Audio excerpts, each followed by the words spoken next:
Titre niveau 2. Cas pratique and degrees 2. La langue. SCEKCE site est vocalisable dans la bonne langue. Alors, vous voyez cet accent chelou. Alors, mon site est en français. Pourquoi c'est vocalisé en anglais?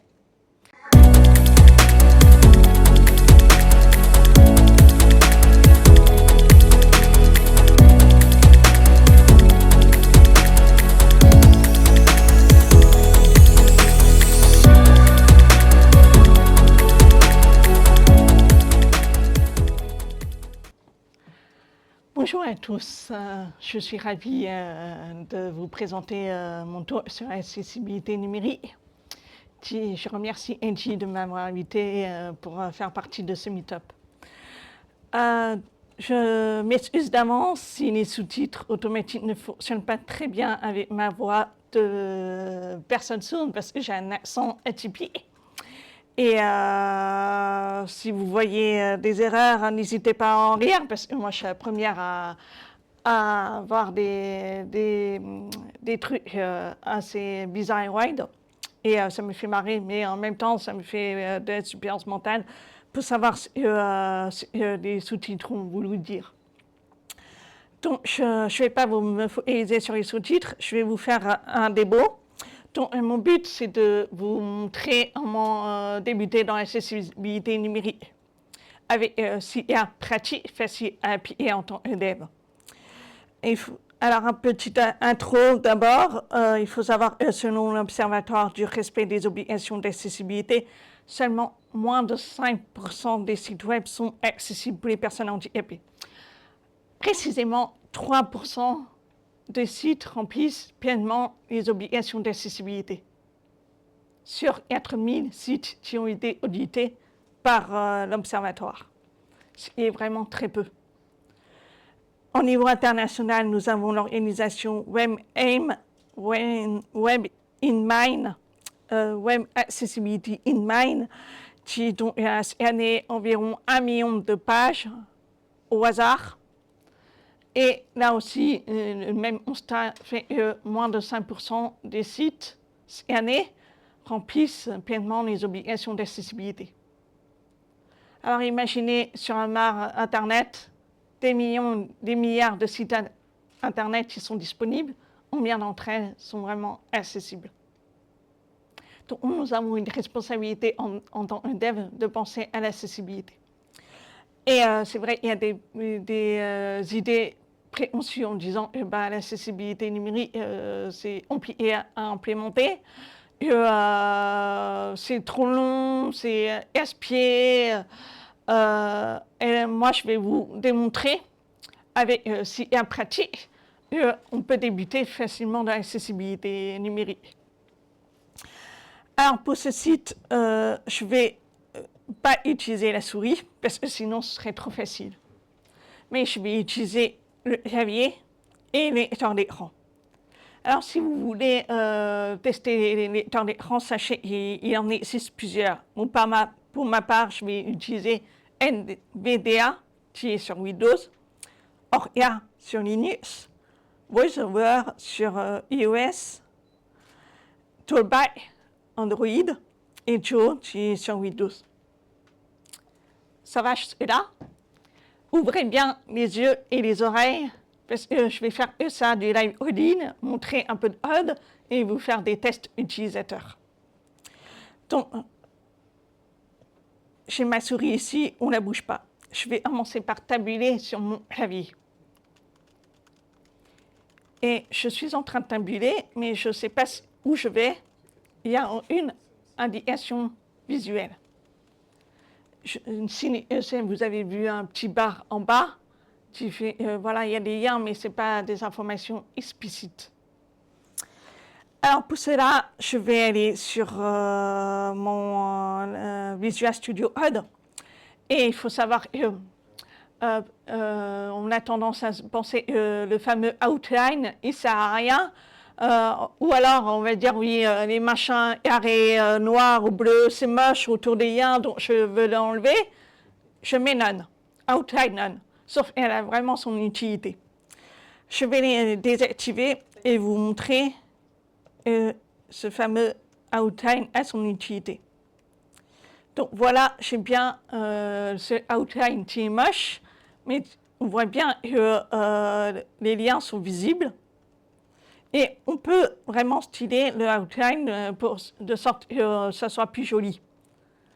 Et avec ma souris, je vois les liens qui sont surlignés. Je vois avec ma souris, on passe correctement sur les liens. Alors, on peut ne pas utiliser outline et utiliser une autre classe. On a le fameux over pour la souris et focus visible pour le clavier.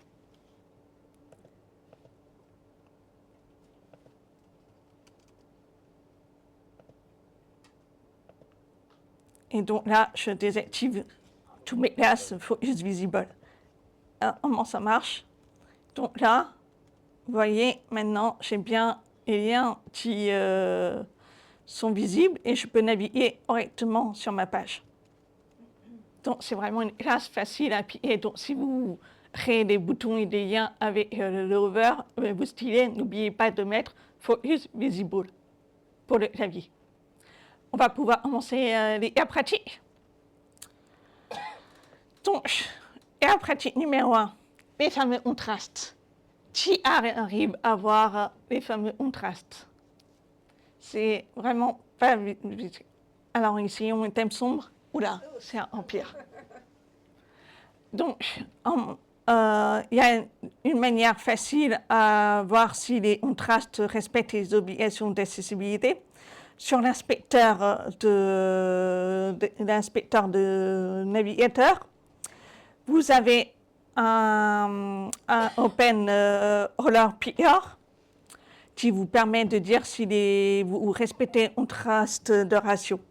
Alors, Chrome, c'est un américaine, il va respecter les standards d'accessibilité internationale, on appelle les WCAG. Et nous, en France, on a les fameux RG2A, je vous expliquerai d'ici quelques instants. Et ce seront les mêmes taux de ratio de contraste.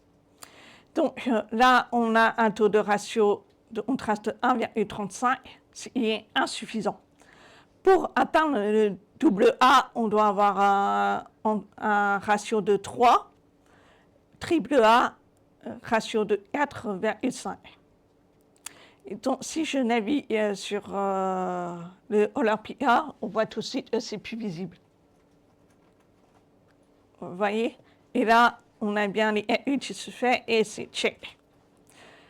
Ou alors, si vous voulez faire votre palette de couleurs, il y a des sites qui existent pour tester vos palettes de couleurs. Et en l'occurrence, moi j'aime bien utiliser celui de l'agence Tanaoru qui a construit un site Color Finder et qui permet de dire, voilà, trouve-moi les bons contrastes pour l'accessibilité web entre ces deux couleurs, entre la couleur du texte et la couleur du fond. Et en choisissant les couleurs valides et très proches, il va me dire, ben non, je n'ai pas de couleur à te proposer parce que le bleu est vraiment, vous voyez, et complètement invisible. Mais par contre, si je choisis une palette de couleurs valides, tout de suite, il va proposer des couleurs qui soient vraiment visibles, le texte, ils sont visibles. Et donc, ça peut vous aider à faire votre propre palette de couleurs en se basant sur la couleur de l'arrière-plan ou la couleur du texte. Et vraiment, moi, j'apprécie ce site. Voilà pour les contrastes. Maintenant, passons au cas pratique numéro 2, la langue. Alors, ouvrez vos oreilles, je vais utiliser le lecteur d'écran.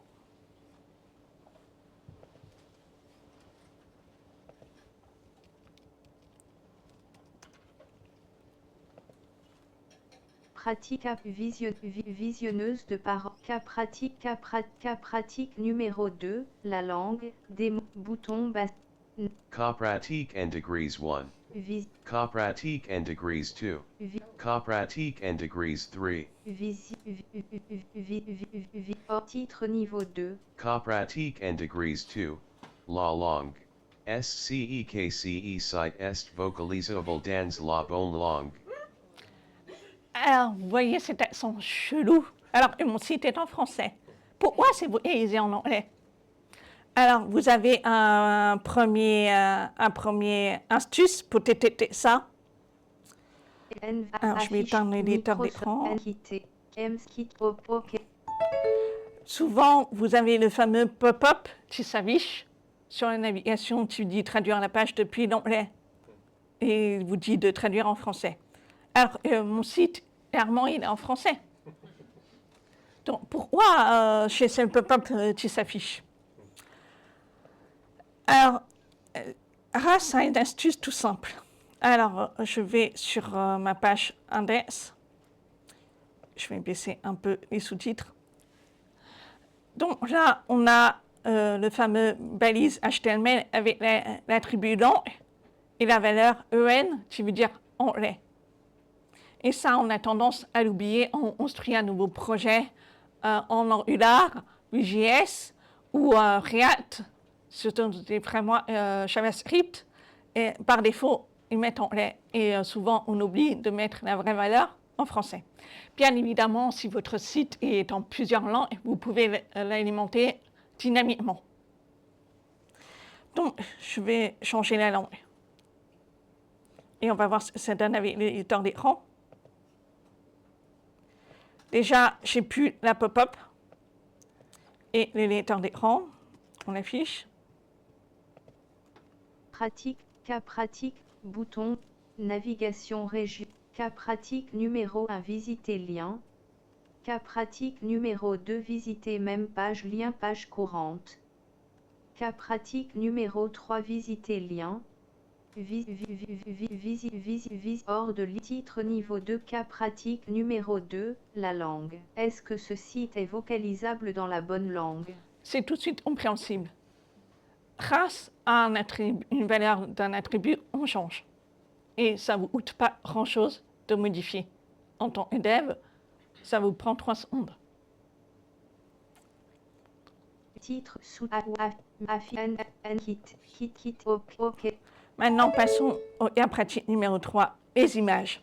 Alors, je vais vous demander de faire preuve d'imagination. Je ne vais pas afficher les images tout de suite, sinon ce serait trop facile.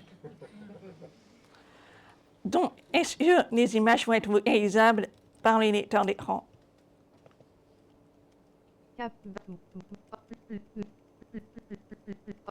Bouton, ce bouton graphique Visuel Academy de Paris 14-11.png.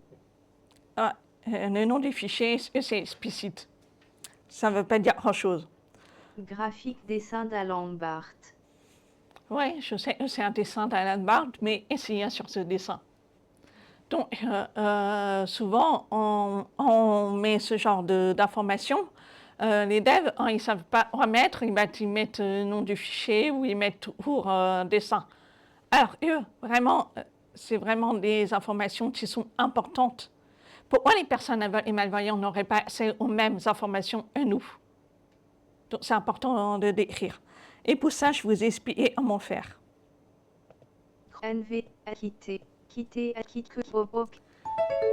Vous avez sûrement entendu parler de l'attribut alt. Et on en voit souvent, on entend parler de l'attribut alt sur les réseaux sociaux, par exemple, qui dit, voilà, vous pouvez décrire vos images sur l'attribut alt. Il permet justement aux personnes aveugles et malvoyantes d'accéder à l'information depuis le lecteur d'écran. Et vous avez entendu le nom du fichier, ce n'est pas du tout spécifique et surtout, ça prend 3 plombes à décrire, ça ne parle pas du tout.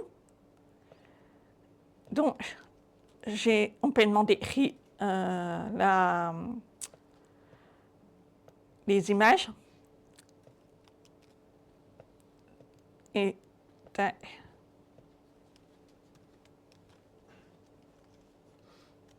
voilà. Maintenant, on va tester ce que ça donne avec l'éditeur d'écran.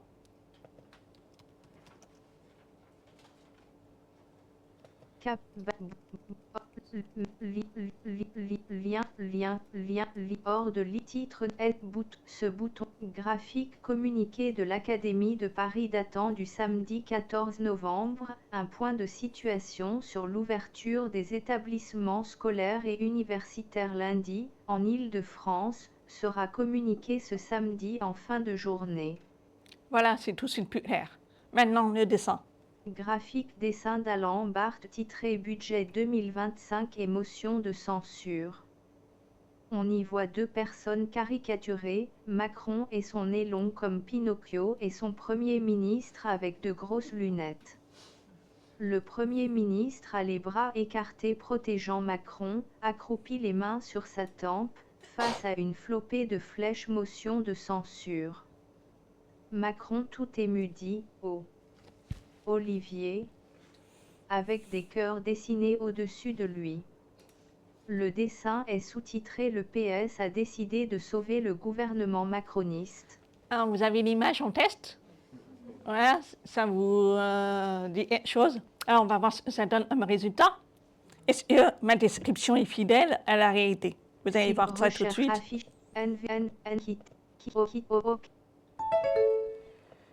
Et voilà, donc là, l'affiche de l'Académie de Paris, c'était une affiche qui a été publiée sur le site et les réseaux sociaux. Et mon amie Sylvie, elle a essayé de savoir ce que contenait l'affiche. Et elle devait aller chercher son enfant à l'école, et enfin, savoir si l'école est ouverte. Et du coup, elle n'avait pas pu accéder à l'information. Donc, quand il y a une image qui contient du texte, il faut vraiment décrire. Et si vous avez une image caricaturale, humoristique, n'hésitez pas à décrire comme je le fais. Et ça peut être des photos de chats, de paysages. N'hésitez pas à décrire l'image pour te procurer de l'émotion. Et faire rire. Oula, j'ai perdu mon écran, moi ça arrive. Hop. Voilà. Donc, quand vous avez des images à faire partager pour procurer de l'émotion, n'hésitez pas. Alors, des fois, oui, ça peut prendre du temps, donc vous pouvez utiliser parfois l'intelligence artificielle qui peut faire de l'OCR, qui peut vous permettre de décrire l'image. Mais attention, l'intelligence artificielle n'est pas toujours fiable. Si vous l'utilisez, corrigez s'il y a besoin, si la description n'est pas fidèle, il faut la corriger. C'est comme les sous-titres automatiques. Quand vous mettez en place une vidéo sur les réseaux sociaux, vérifiez si les sous-titres automatiques suivent ou pas. En l'occurrence, en live, c'est plus difficile, bien évidemment. Mais là, si on peut corriger ce que l'IA fait, n'hésitez pas. Ça va jusque-là.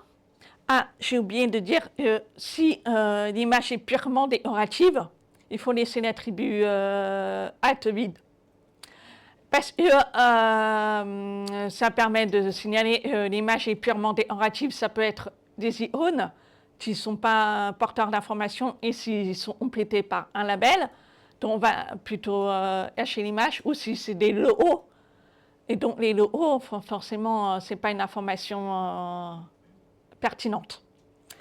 Et en mettant l'attribut at aussi, ça permet le référencement. Et aussi, on est dans un désert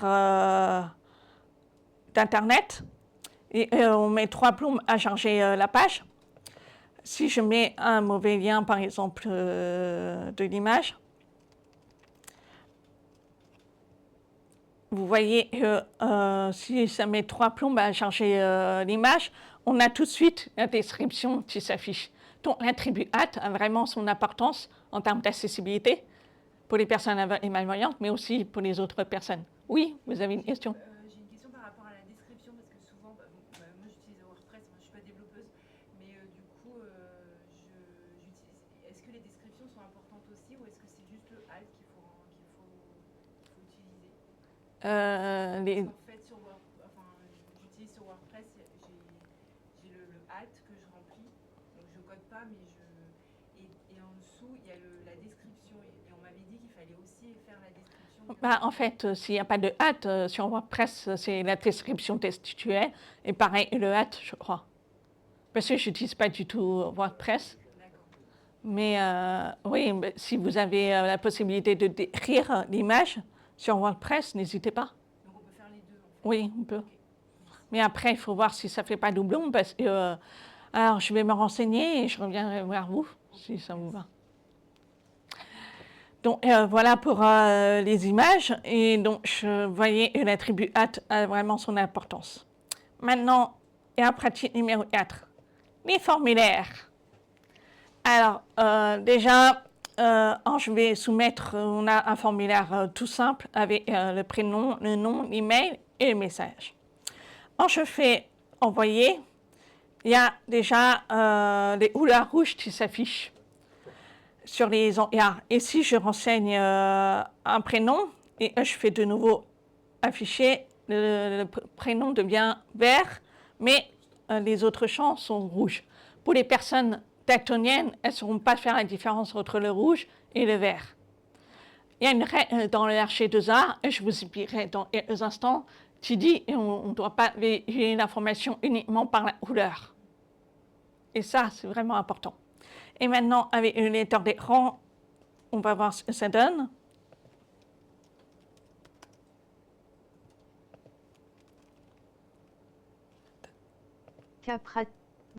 Alerte, vos champs ne sont pas tout remplis.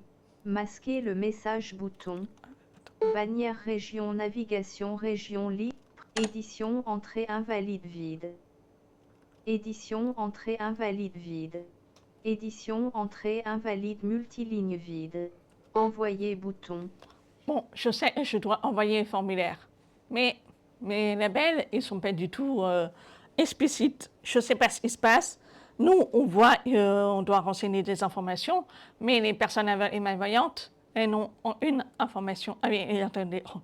Alors souvent, elles utilisent des moyens un peu détournés en utilisant les flèches pour naviguer, mais ce n'est pas du tout pratique. Du coup, comment on va faire pour rendre les labels accessibles?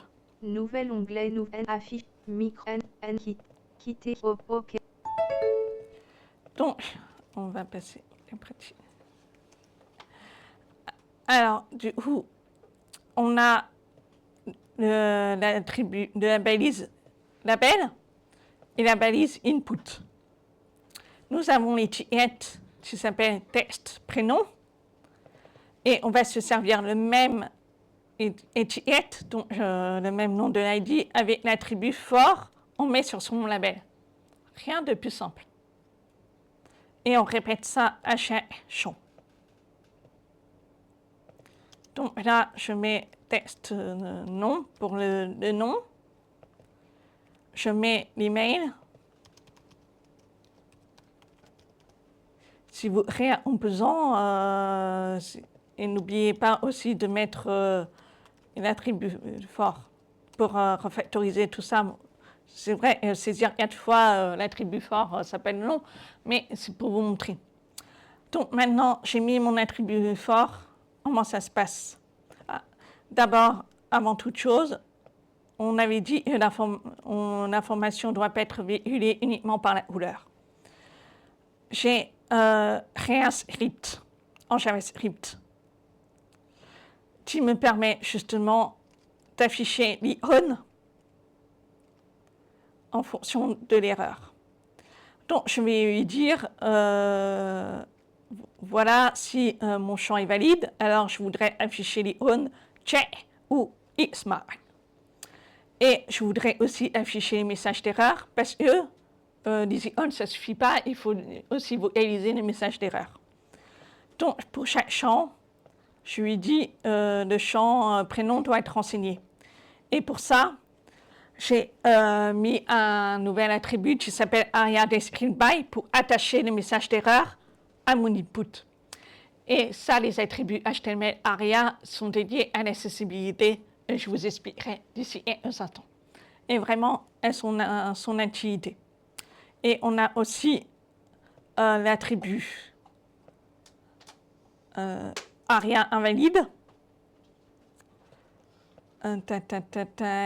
Voilà, aria invalide. Tu me dis si mon champ est invalide ou pas. Et donc, ça va être utile pour le lecteur d'écran. Maintenant, je vais enregistrer et comment ça va donner.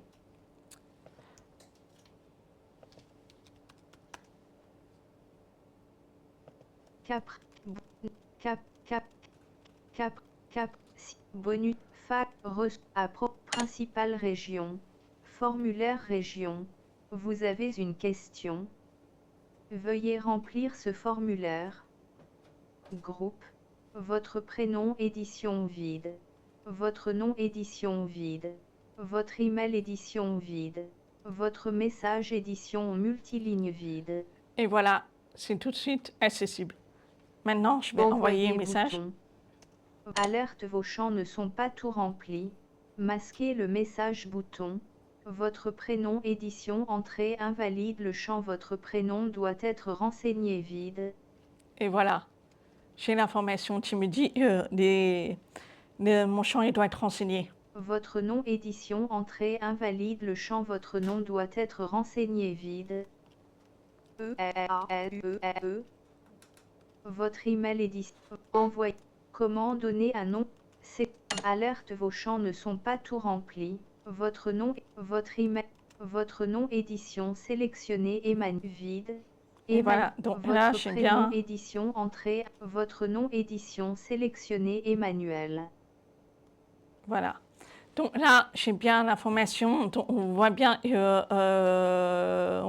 on peut différencier entre les champs invalides et les champs valides. Et ensuite, j'ai bien les messages d'erreur qui sont restitués au lecteur d'écran. Voilà, mon formulaire est accessible. Après, bon, il y a des trucs un peu plus compliqués, comme les radio-boutons, les listes déroulantes. Là, c'est vraiment, je vous ai montré vraiment la base de la base. Mais c'est vrai, dès qu'on passe aux interfaces plus riches, ça devient un peu plus compliqué. Mais au moins, vous savez comment rendre vos étiquettes accessibles.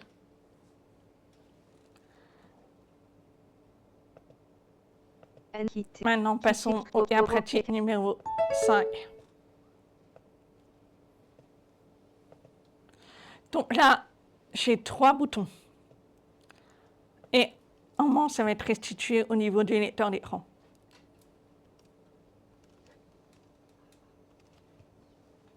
Cas pratique. Cap 6 barres.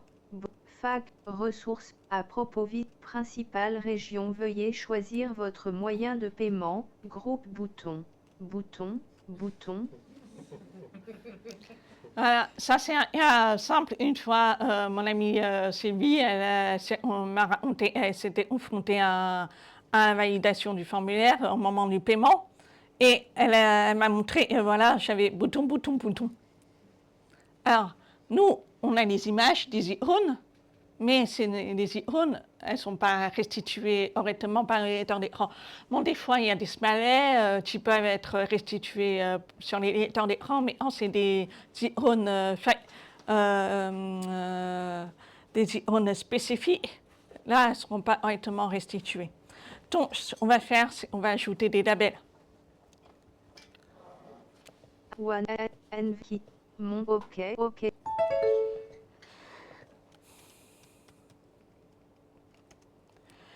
Donc là, dans ma balise bouton, vous connaissez sûrement l'attribut title. On va mettre. Et l'avantage de l'attribut title, c'est qu'on voit souvent les pop-up qui s'affichent avec la souris, on va sur le bouton.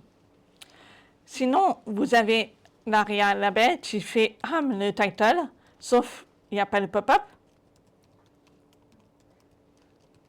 Et enfin, il y a une troisième solution, c'est mettre un span. Et je lui attribue une classe SR only.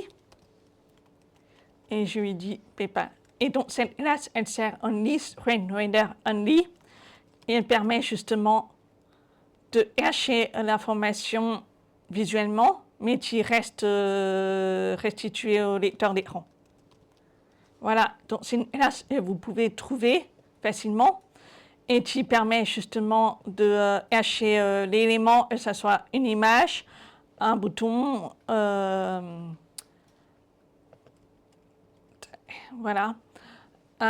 Et donc ça vraiment, ça a son utilité. Donc là, en l'occurrence, je veux cacher visuellement mon texte et je veux qu'il soit restitué correctement sur les lecteurs d'écran. Voyons voir ce que ça donne. J'ai bien enregistré, ouais.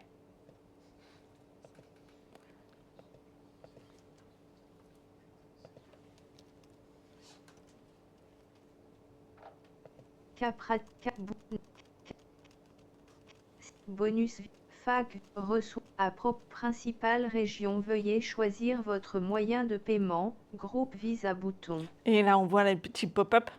Mastercard bouton. PayPal bouton. Alors, il faut savoir, moi j'utilise NDVA, mais souvent dans d'autres lecteurs d'écran, ça peut être restitué différemment. Donc, il faut être vigilant. Vous faites, il y a souvent des audits par des agences d'accessibilité. Et pour bien savoir que les labels sont correctement restitués des objets, ils vont tester sur plusieurs navigateurs avec plusieurs lecteurs d'écran. Parce que tout le monde n'utilise pas le même navigateur ni le lecteur d'écran.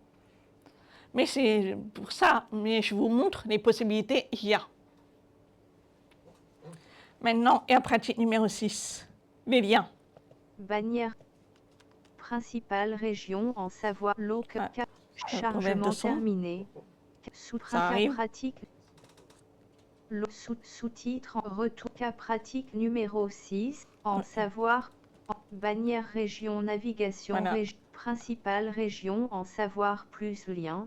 En savoir plus lien. En savoir plus lien. Alors, vous voyez, ce ne sont pas des liens explicites. Alors, des fois, sur les sites de e-commerce, dans les produits, on se retrouve avec 10 000 liens. Et bon, on peut naviguer avec la flèche pour descendre et voir les produits, mais souvent, on va aller rapidos avec de naviguer de lien en lien, comme on le fait. Et il y a aussi des raccourcis dans les lecteurs d'écran qui permettent de naviguer plus rapidement. Sauf que si on se retrouve avec 10 000 liens qui disent la même chose, en savoir plus, comment on peut savoir? On peut aller sur le bon lien du produit, le bon site. Et elle me dirait, mon amie Céline, qui est aussi aveugle, elle me dit, mais moi, ça m'arrive, c'est une pochette surprise, je ne sais jamais où je vais. Donc, vraiment, c'est important de rendre les labels explicites. Alors, oui, forcément, il n'y a pas forcément de la place pour mettre des non-labels. Dans ce cas, on peut faire la même chose avec les boutons. Donc, on peut réutiliser les mêmes attributs.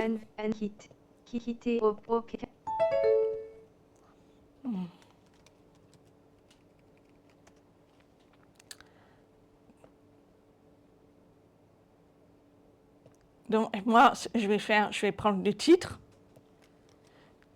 de mon garde et je le mets sur mon lien. Alors, je vais monter un peu. Hop. Je mets mon titre et je lui dis en savoir plus sur le référentiel d'amélioration générale d'amélioration de l'accessibilité. J'ai mis ça. Ensuite,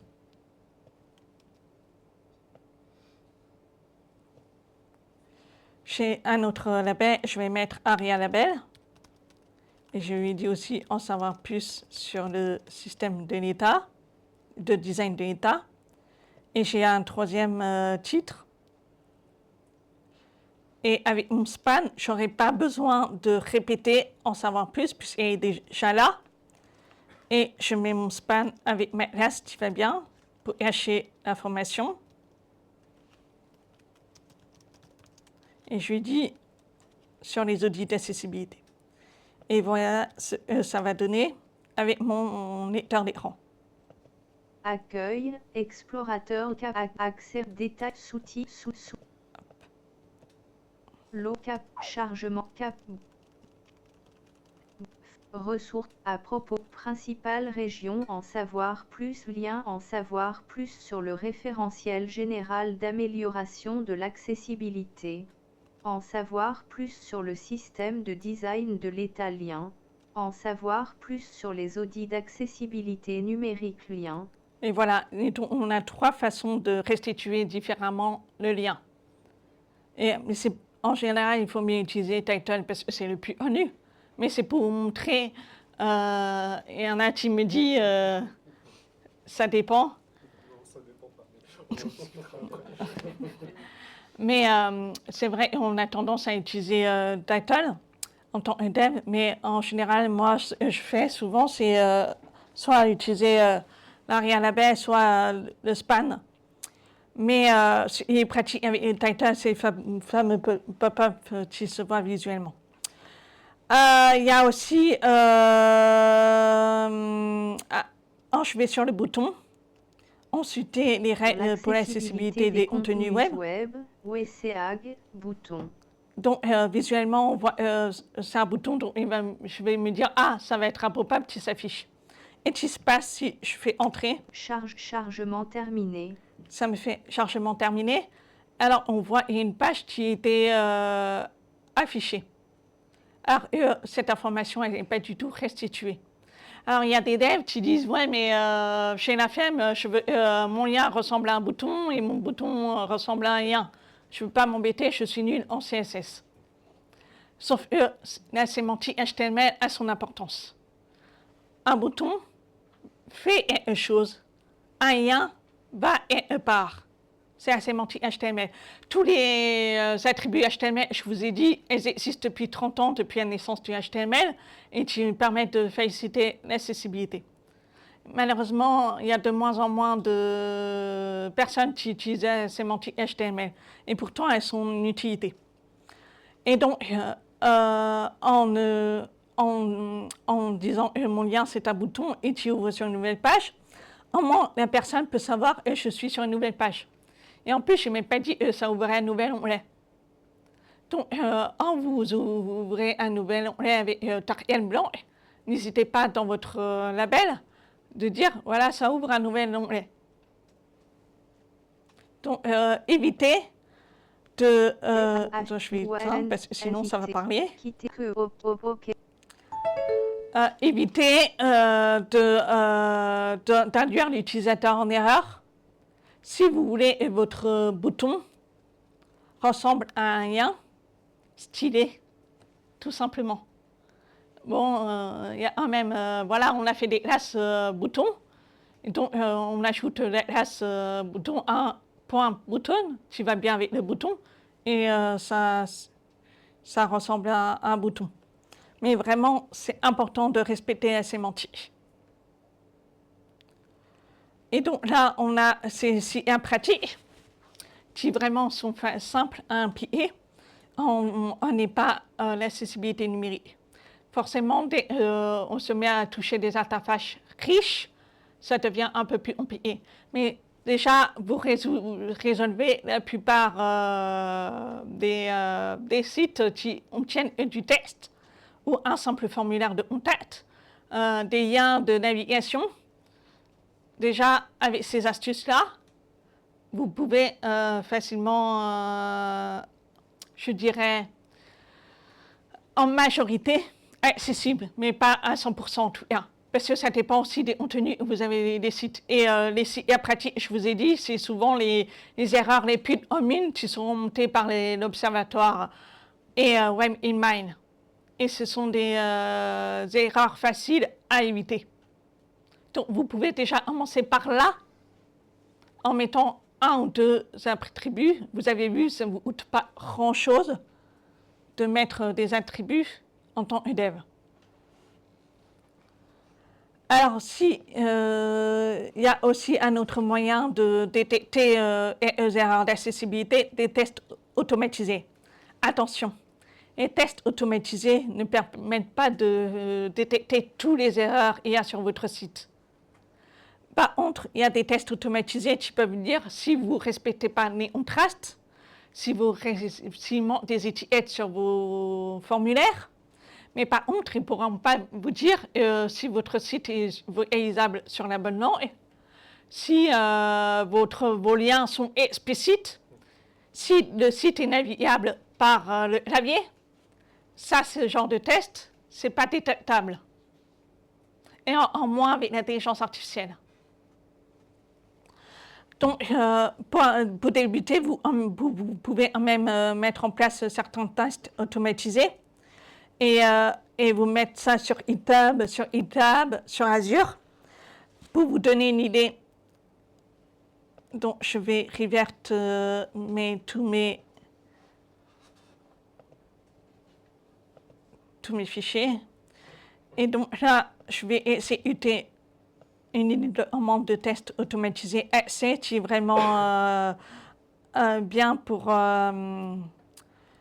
détecter les tests, pour détecter les erreurs. Et accès, c'est une agence internationale spécialisée dans l'accessibilité. Donc, ils ont aussi pas mal de tests automatisés. Et aussi des extensions type pratique. Donc, si je vais utiliser le formulaire, par exemple, avec accès, vous pouvez dire, voilà, il va détecter s'il y a bien des étiquettes ou pas. Donc là, ça va prendre une seconde. Voilà, et là, il va me dire, chez être erreur. Et donc là, il va me dire, voilà, le formulaire manque le label. Donc, ça peut vous aider à gagner du temps.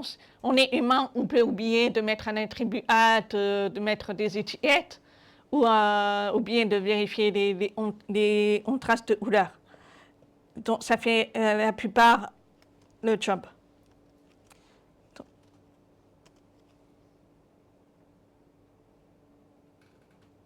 Donc là, vous voyez, il me dit que les contrastes de ration ne sont pas respectés. Vraiment, c'est utile. Et puis, il existe des extensions de navigateur aussi pour vous aider. Mais je le redis, ça ne résout pas tous les soucis.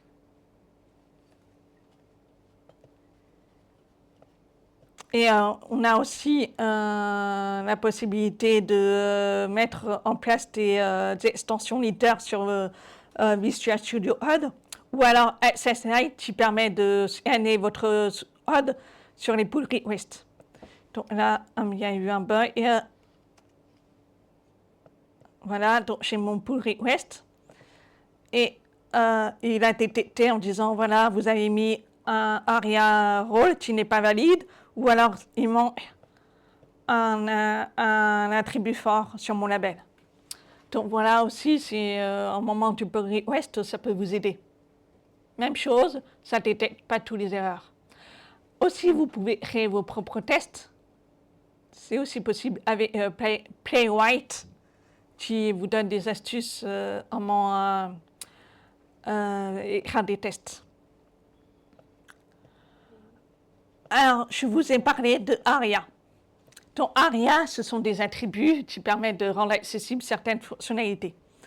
ARIA signifie Accessible Range Internet Application. C'est une spécification qui propose la possibilité de définir sur les composants simples et riches une description des rôles, des états et des propriétés de manière à ce soit reconnaissable et utilisable par les utilisateurs et utilisatrices de technologies d'assistance. Et avec ARIA, on permet de faciliter la navigation au clavier et la restitution des informations via le lecteur d'écran. Alors, il faut savoir, il y a une règle qui dit si vous ne savez pas vous servir d'ARIA, abstenez-vous. Parce que ça peut poser problème en termes d'accessibilité. Donc, mais je vous en parle pour vous montrer ça existe. Et pour savoir se servir d'ARIA, il faut faire des formations pour pousser, pour comprendre comment fonctionne ARIA. Et donc là, sur ce site, par exemple, j'ai utilisé l'attribut rôle. Vous avez entendu l'alerte qui disait les champs ne sont pas remplis. J'ai mis race rôle alerte. Vous avez entendu bien en disant la page orange sur ma page. Et ça marche grâce à l'ARIA current qui me dit que la page est orange. Chez les icônes, parce que chez mon label, Et de où mon iPhone, il va pas, j'ai pas besoin, ils sont utilisables vu que j'ai mon label. Et j'ai oublié de dire une information importante, excusez-moi, de dire si vos liens et vos boutons sont déjà explicites en soi, c'est pas la peine d'utiliser les attributs. Je vous ai dit title, aria, label ce soir, parce que l'information est déjà là. Et on a aria précède qui permet de vous réaliser si le bouton est pressé ou pas. Je vais vous montrer. Bonus, bouton bascule non enfoncé sombre, bouton bascule enfoncé clair, bouton bascule non enfoncé sombre, enfoncé. Et voilà à quoi il sert l'aria précède. Donc, moi j'ai mis le thème sombre parce que j'ai Internet précoce et je ne supporte pas du tout le thème air. Là, je vous ai mis le thème air pour ça se voit parce que sinon vous voyez très mal avec la projection. Bouton Mais voilà, c'est vraiment à son utilité. Visuel affiche quitter. Alors, en termes de législation, je vais anticiper vos questions. Quelles sont les obligations légales pour rendre accessible un site web? Donc, on a la loi du 11 février 2005 qui existe depuis 20 ans. Et 20 ans que la loi existe et malheureusement, il y a trop peu de sites qui sont accessibles. Et en fait, la loi du 11 février 2005, elle dit maintenant pour les services publics, qui sont les services de communication publique en ligne, de l'État, des collectivités territoriales et des établissements publics. Il doit être accessible et c'est loin d'être là. La preuve, le site des impôts, c'est à moitié accessible.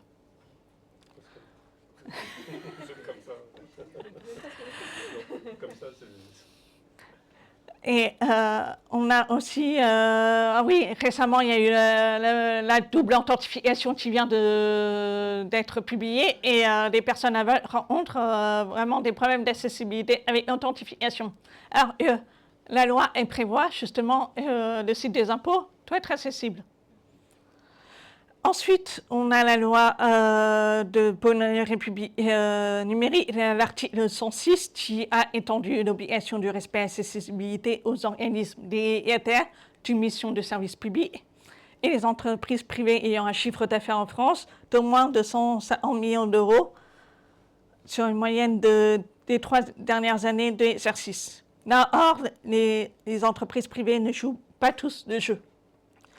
Donc, on a créé de nouvelles réglementations en 2023 pour étendre l'obligation d'accessibilité numérique à des destinations des consommateurs, à savoir téléphonie, médias audiovisuels, e-commerce, bancaire et transport, ainsi aux entreprises privées ayant au moins 10 employés et un chiffre d'affaires supérieur à 2 millions d'euros.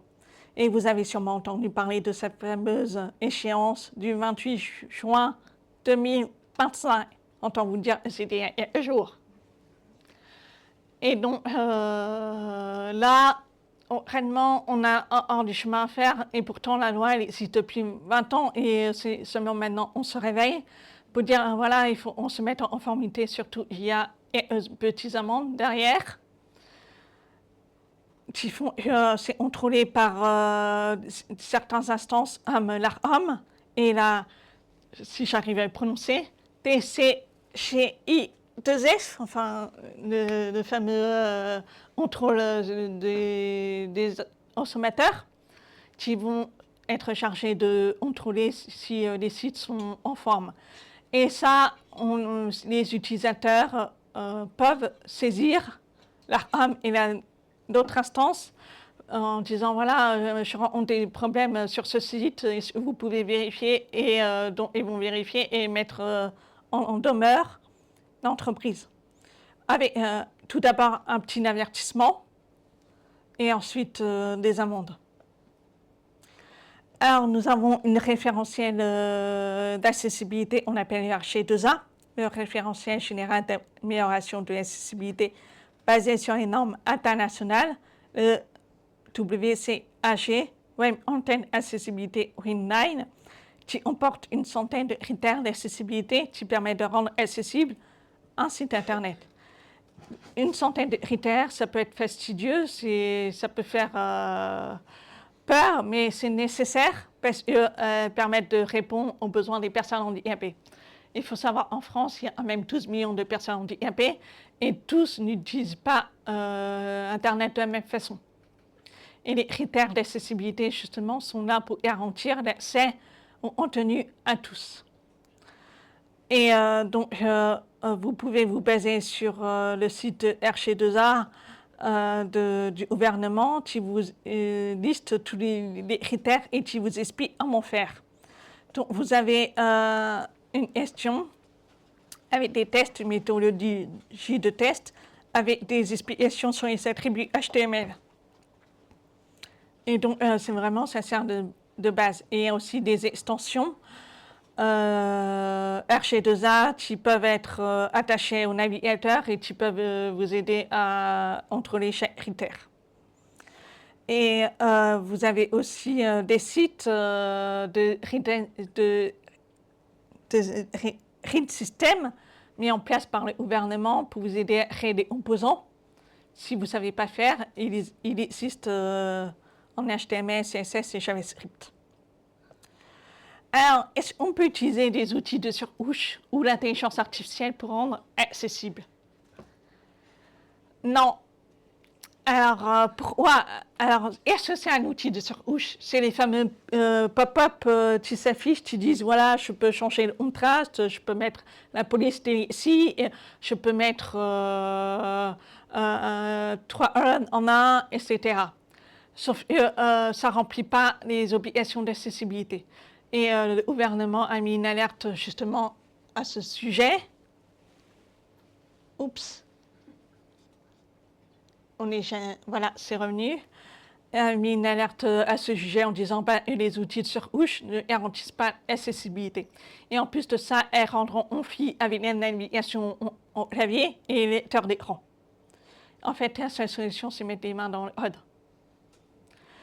Alors, est-ce que l'intelligence artificielle peut vous aider à créer des sites accessibles? Non. Pour la simple raison, si par exemple vous utilisez Copilot, il se nourrit des sources IA sur GitHub. Combien de sites de projets sont accessibles sur GitHub? Moins d'1%. Du coup, l'intelligence artificielle va faire énormément d'erreurs. Moi-même, j'ai essayé de challenger l'intelligence artificielle sur les contrastes. Il a fallu s'y prendre 3 fois pour qu'il respecte les couleurs. Alors, je n'ose pas imaginer la suite.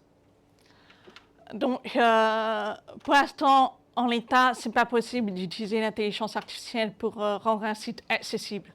Et pour ça, c'est important de se former, faire des formations dédiées à l'accessibilité auprès des agences d'accessibilité Access 42 et d'autres. Ah ouais, c'est dans la page. À quel moment il faut prendre en compte l'accessibilité numérique dès le début du projet? Parce que si on le fait à la fin, on va devoir repasser chaque page pour dire voilà, pourquoi ça ne marche pas et il faut casser. Et ça, on perd du temps et ça coûte de l'argent. C'est important de prendre en compte l'accessibilité dès le début du projet. Avant même la conception du site, avant même la réalisation du charte graphique. Il faut y prendre en compte dans le budget, penser à l'accessibilité. Ça concerne tous les projets, à commencer par le chef de projet, le PO, les équipes développement, les équipes UA, parce que l'équipe UA, il va aussi amener à être testé l'accessibilité du site avant publication.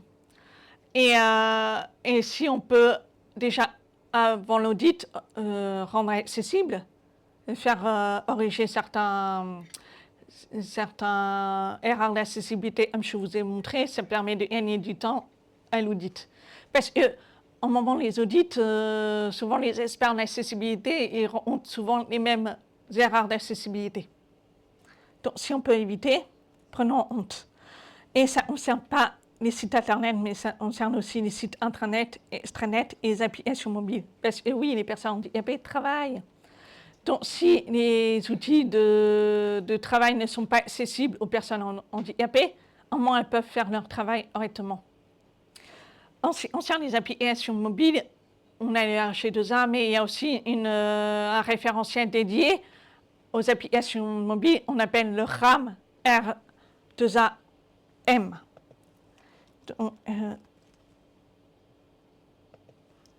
forcément, si je ne précise pas accessibilité, donc ça s'appelle le référentiel d'évaluation de l'accessibilité pour les applications mobiles. Et donc, et justement, ça vous permet aussi, de même base que le RG2A, de vous aider à tester les éléments. Je mets en vert, vous voyez. Et vous testez si vos éléments sur le mobile fonctionnent. Donc, vous avez le RAM. Dernière chose, je vous ai mis à disposition tous les outils de test, TZ6, pour vous aider à tester, faire des tests d'utilisateurs, pour tester avec le clavier et le lecteur d'écran, et aussi utiliser certains tests automatisés, et faire éventuellement un pré-audit. Ça ne remplace pas le vrai audit, mais pour gagner du temps, vous pouvez vous faire un pré-audit et détecter aussi quelles sont les erreurs d'accessibilité grâce à ARA, par exemple. Et il y avait un autre, j'ai oublié de... Voilà, des outils pour les audits d'accessibilité qui est un très bon article de OMSAE. Et pour vous donner une idée sur l'accessibilité numérique, vous avez un excellent site d'Atalan qui vous permet de montrer ce que vivent les personnes handicapées. Donc, par exemple, handicap moteur, utilisant la souris, elles ne peuvent pas utiliser la souris parce qu'elles tremblent. Et du coup, c'est compliqué d'accéder au bouton. Donc là, voilà. Et vraiment, c'est un site de sensibilisation qui est très bien fait, tout pour vous rendre compte de l'importance des enjeux de l'accessibilité numérique. Et enfin, vous avez tout un tas de référentiels. Je vous ai parlé des systèmes, des composants des modèles. Donc, vous avez... j'ai mis... Il y a par exemple, si vous ne savez pas faire des accordéons, il y a des démonstrations et des designs de On qui peuvent vous montrer comment faire un accordéon accessible avec du OD.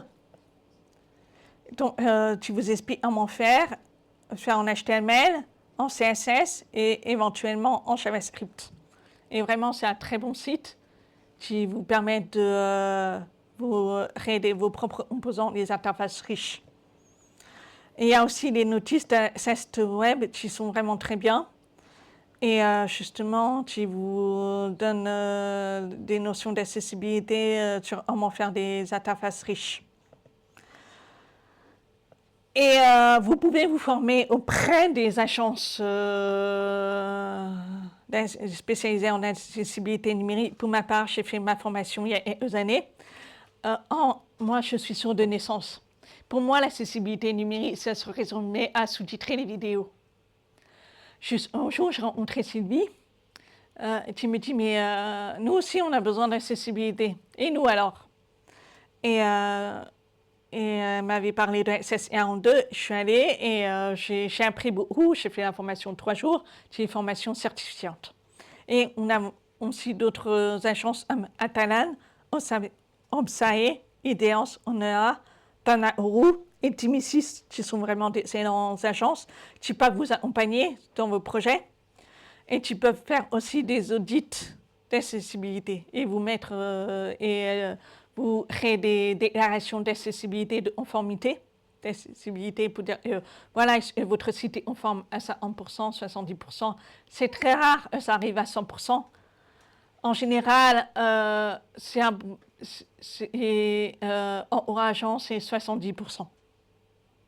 Si je ne dis pas de bêtises. Voilà. Et je ne me suis pas présentée au début, je me présente à la fin. Je m'appelle Emmanuelle et du coup, je vous ai dit, je suis sourde de naissance avec 2 implants OER. J'aime bien dire que je suis bionique parce que mes implants OER, ils sont vraiment connectés à mon téléphone en Bluetooth. Il fait, je peux écouter la musique, téléphoner, ni vu ni connu. C'est juste génial. Tout à l'heure, j'avais un collègue qui me parlait, mais moi, j'écoutais la musique. Je fais, attends, j'éteins la musique. Je fais, ah, pardon. Et je suis développeuse depuis une douzaine d'années.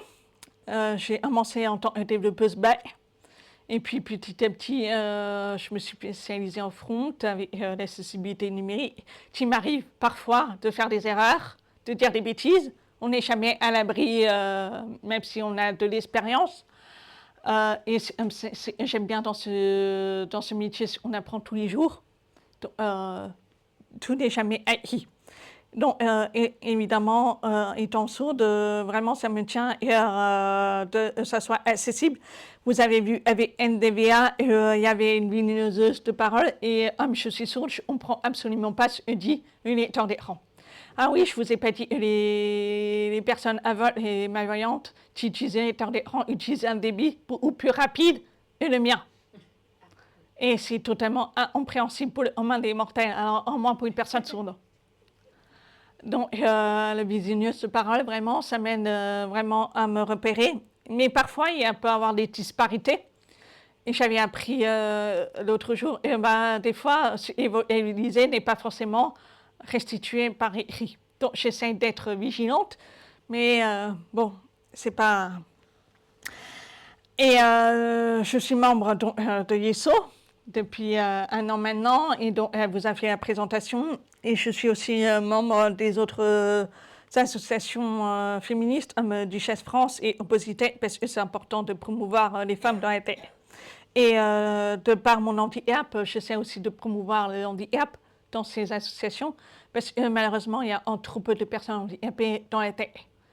Et on a besoin de personnes handicapées dans la tech pour construire des outils utiles, diversifiés, inclusifs, parce que j'ai bien vu trop d'outils qui sont inutiles et qui ne sont pas pensés inclusifs parce qu'on n'a pas pensé à l'accessibilité au handicap d'abord. Et ça, c'est important d'embaucher les personnes handicapées.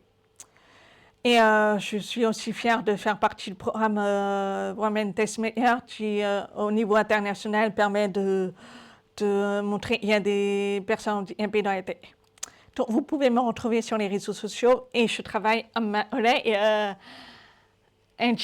chez Shodo. Donc, ça fait 2 ans maintenant que je suis chez Shodo, qui est une agence de conseil et qui est vraiment à la pointe sur des questions de justice sociale, de transparence salariale, qui font, on met en œuvre de l'entreprise de la santé mentale.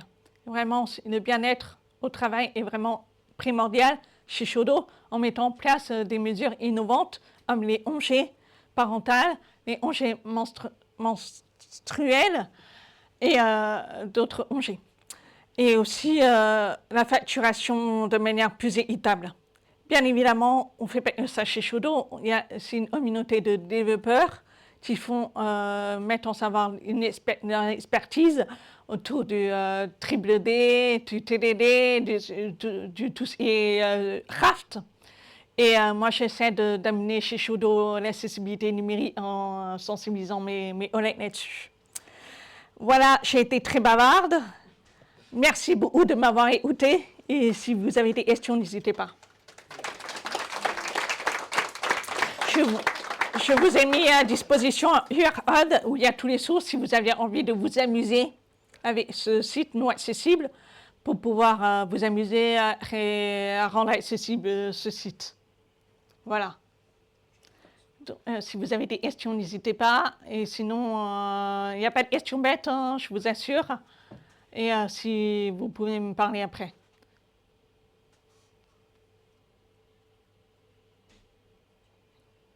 On dirait que j'ai été claire. Voilà, merci beaucoup.